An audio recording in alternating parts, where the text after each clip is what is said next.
Vladimir Poutine, le président russe, au téléphone aujourd'hui. Les négociations entre Israéliens et Palestiniens se poursuivent au Caire, au deuxième jour d'une trêve qui tient toujours. Elle est censée durer 72 heures dans la bande de Gaza. Pendant ce temps, les Nations Unies ont constitué une commission d'enquête internationale. Des experts vont enquêter sur d'éventuels crimes de guerre ou violations des droits de l'homme commis pendant cette opération israélienne. Une décision saluée par le Hamas, mais sévèrement critiquée par Israël. À Jérusalem, l'envoyé spécial de France Info, Benjamin Elie. Israël s'insurge. Le porte-parole du ministère des Affaires étrangères parle de tribunal fantoche, dénonçant des pseudo-investigations écrites à l'avance. Au cœur des critiques de l'État hébreu, il y a un homme, le président de la commission, William Schabas, canadien, professeur de droit international à Londres et spécialiste des crimes de guerre. Il est réputé hostile envers Israël. Son impartialité est mise en doute pour cette petite phrase prononcée en 2013. Je regrette, disait William Schabas, que la Cour pénale internationale se concentre entièrement sur l'Afrique et ne parvienne pas à convoquer ce que nous aimerions voir au banc des accusés. Mon préféré, ce serait Netanyahou. Israël n'a pas encore pris de décision sur une éventuelle participation à cette commission qui devrait rendre son rapport en mars 2015 au Conseil des droits de l'homme.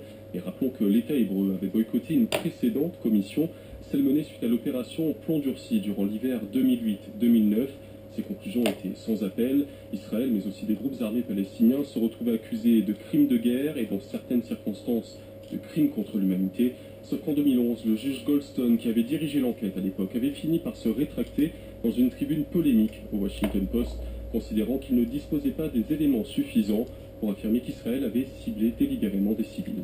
À Jérusalem, Benjamin Elie, France Info. Les États-Unis continuent leur bombardement dans le nord de l'Irak pour contrer l'avancée des djihadistes de l'État islamique. Les combats ont poussé des milliers de civils à prendre la fuite.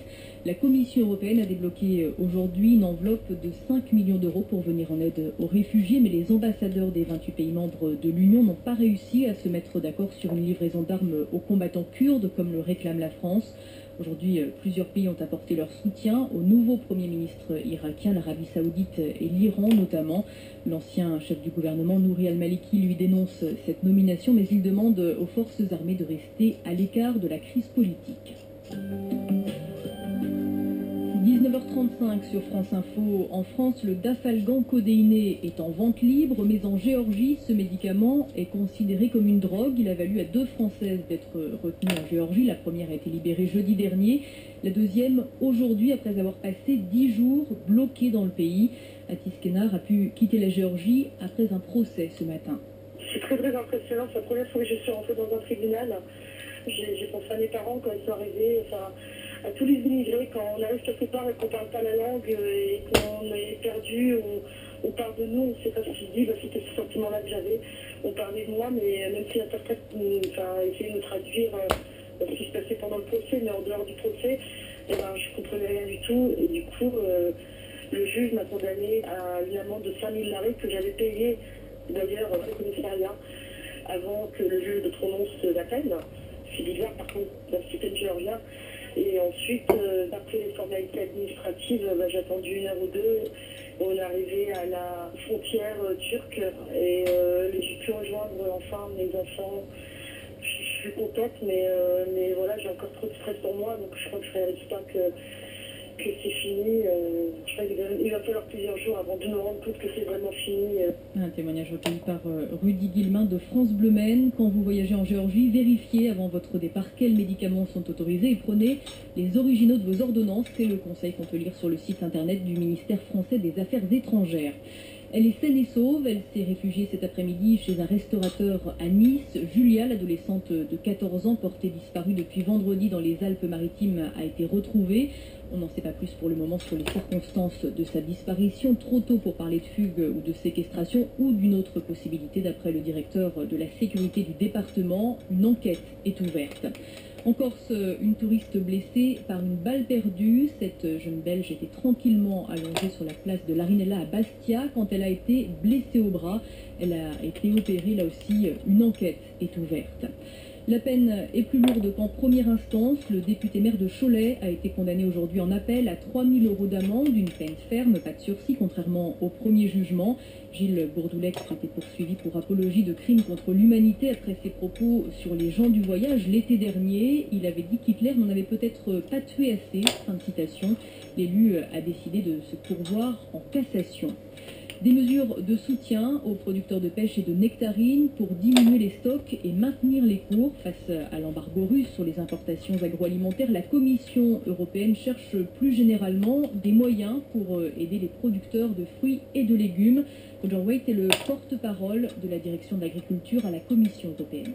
Avec les pêches et les nectarines, le marché était déjà en difficulté, alors on peut faire quelque chose pour les producteurs, surtout pour réduire l'offre sur le marché et pour augmenter la consommation. Alors là, on espère déjà un signal assez clair au marché. On peut donner une aide aux producteurs de pêche et nectarines. Mais pour les autres secteurs, c'est un peu tôt pour avoir un impact direct. Est-ce qu'on peut imaginer des distributions gratuites pour des banques alimentaires, par exemple, de certains fruits, afin d'éviter effectivement un effondrement des prix sur les marchés des fruits et légumes? Oui, de toute façon, ça c'est quelque chose, par exemple, qu'on a déjà proposé pour les pêches, les nectarines. Mais évidemment, il faut éviter un impact sur le marché européen. Alors ça, c'est une possibilité aussi par les écoles, peut-être les hôpitaux. Oui, on parle de ça parce qu'évidemment, la dernière chose qu'on veut faire, c'est de détruire des produits qui sont sains et bons. Le porte-parole de la direction de l'agriculture à la Commission européenne. Direction Zurich en Suisse. À présent se déroulent depuis ce matin les championnats d'Europe d'athlétisme. Christophe Lemaître et Jimmy Lico se sont qualifiés tout à l'heure pour les demi-finales du 100 mètres. Vincent Pellegrini, il y a quand même une petite inquiétude pour Jimmy Lico.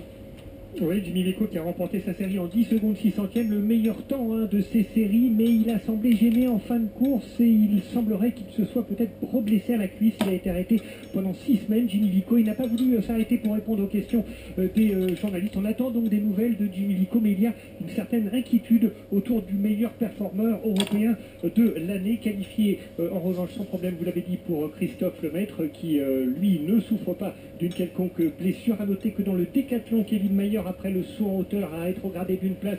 Il est 5